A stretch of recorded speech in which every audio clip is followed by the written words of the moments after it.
बहुत समय पहले नितेश नामक एक आदमी एक छोटी सी गांव में रहता था। वो एक बहुत ही नेक और ईमानदार आदमी था। वो छोटी उम्र से ही अपने पिता की तरह मटके में कुल्फियां बना के उसके बाद उन पे रंगीले बर्फ भर के उन्हें बेचता था। कुल्फी, कुल्फी, मलाई कुल्फी, पिस्ता कुल्फी, बादाम कुल्फी, रोज कुल्फी, ले लो भाई ले लो, घर पे बनाए हुए ताजा कुल्फी, सिर्फ 5 रुपए में आपके मनपसंद कुल्फी। सभी बच्चे उसके जोर जोर से चिल्लाने पर, उसकी बात सुन के उसके बनाए हुए कुल्फी स्वादिष्ट रहने पर उन्हें खरीदते थे। ऐसे उसकी कुल्फी का व्यापार अच्छा चलता था। एक दिन जब नितेश कुल्फियां बेच रहा था, उसके पास एक बालक आता है। अंकल, जरा ये लेके मुझे एक कुल्फी देना। तुम सोने का चेन के बदले में कुल्फी मांग रहे हो? किसका है ये? ये चेन मेरी माँ का है। उन्होंने मुझे कुल्फी खरीदने के लिए पैसे नहीं दिए, इसीलिए मैंने उनको बताए बिना ये चेन लेके आया हूँ। ये लेके मुझे कुल्फी दे दो। तुम्हारे माँ को बताए बिना ऐसे इतनी महंगी चेन लाना गलत है ना बेटा, ऐसे नहीं करते। ये चेन अपने माँ को वापस कर दो, मुझे तभी पैसे दो जब तुम्हारे पास है। ऐसे कह के उस बच्चे को कुल्फी देके वहाँ से चला जाता है। मगर जब वो कुल्फी खाते हुए चल रहा था, उसे एक और कुल्फी बेचने वाला दिख जाता है और वो सोचता है, अगर मैं इस अंकल को भी ऐसे ही सोने का चेन दूंगा तो वो पहले अंकल की तरह मना करके मुझे मुफ्त की कुल्फी दे देंगे और मैं 2 कुल्फियां खा सकता हूँ। ये ऐसे सोचकर उसके हाथ में रहे कुल्फी को जल्दी से खत्म करके उस दूसरे आदमी के पास जाता है। अंकल अंकल, ये चेन लेके मुझे एक कुल्फी दीजिए ना। ठीक है बेटा, 1 कुल्फी क्या 2 लेके खाओ। ऐसे कह के बबलू के पास से वो चेन लेके उसे 2 कुल्फियां दे के वहाँ से चला जाता है। बबलू अपने दोनों हाथ में कुल्फियां देख खुश होके चेन के बारे में भूलकर खाते हुए वहाँ से घर चला जाता है। इतने में बबलू की माँ सोने का चेन ना दिखने पर घर पूरा ढूंढती है और तभी बबलू घर आता है। बबलू, क्या तुमने मेरा सोने का चेन देखा है बेटा? यहीं पे रखा था। अरे रे, 2 कुल्फियां मिलने की खुशी में मैं तो चेन के बारे में भूल गया ना। अब अगर मैं माँ को ये बताऊंगा तो मुझे पक्का डांटेगी। अब मैं माँ से क्या कहूँगा? ऐसे वो मन में सोचता है। क्या हुआ बबलू, मेरे सवाल का जवाब दिए बिना क्या सोच रहे हो? कुछ नहीं माँ, मैंने नहीं देखा। हाँ, ठीक है, तुम भी मेरे साथ चेन ढूंढो, शायद मैं यही कहीं भूल गई। वो बहुत महंगा है बेटा। ठीक है माँ। और ऐसे बबलू उसके माँ के साथ चेन ढूंढने लग जाता है, जैसे उसे कुछ पता ही नहीं। बहुत समय बाद जब उसकी माँ ढूंढ ढूंढ के चेन ना मिलने पर थकान के मारे दुखी होके बैठ जाती है।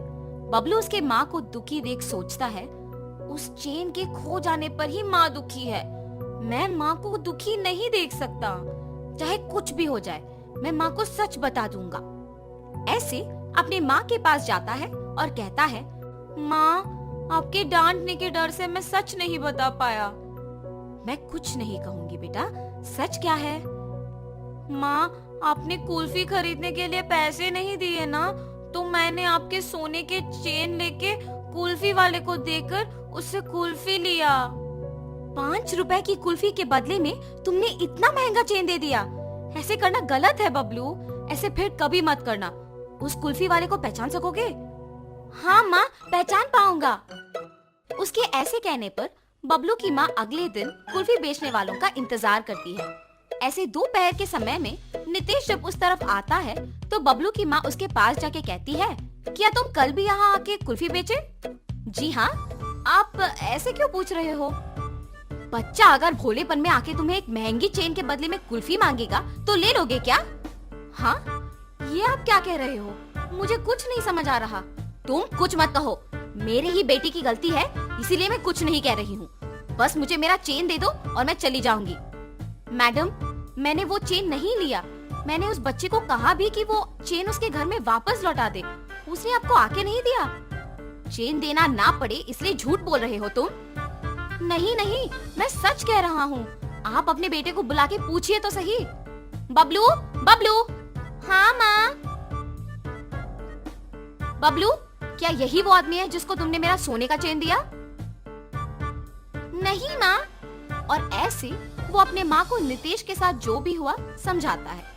कल मेरे इस तरफ आने की वजह से ही मुझे सोने का चेन मिला था। काश आज भी ऐसा कुछ हो। ऐसे सोचते हुए उस तरफ जा रहे कुल्फी वाले को बबलू देखता है। माँ वही वो अंकल है जिन्होंने मुझसे चेन लेके कुल्फी दिया था। कल तुमने मेरे बेटे को कुल्फी देके चेन दिया था ना, वापस कर दोगे कि सबको बुलाऊं? अब ये बच्चा इतना जोर से कह रहा है कि मैंने ही लिया है तो मुझे लौटाना ही पड़ेगा, वरना उसकी माँ सबको बुलाएगी। लालच के मारे यहाँ आना अनावश्यक था। चेन दिए बिना क्या सोच में पड़ गए हो तुम? मुझे माफ कीजिए दीदी। ऐसे वो आदमी उसका गलती मानकर उसके पास की सोने का चेन बबलू के माँ को दे देता है। बच्चे मासूमियत में अगर आके महंगे चेन के बदले में अगर कुल्फी मांगे तो क्या दे दोगे? उन्हें इतना भी नहीं बताओगे कि वो गलत है? उस कुल्फी वाले ने ऐसे ही लालच के बिना मेरे बच्चे को गलती करने से रोका था। आइंदा ऐसे कभी मत करना, इस आदमी से सीखो। मुझे माफ कीजिए भाई साहब, मैंने आपकी गलती के बिना आपको निंदित किया। कोई बात नहीं जी, मुझे बस खुशी है कि आपको आपकी चेन मिल गई। बेटा ऐसे कभी मत करना।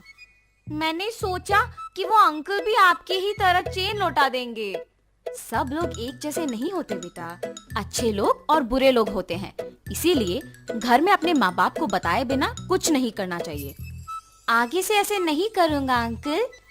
ऐसे कहकर खुशी से अपने माँ के साथ वहाँ से चला जाता है।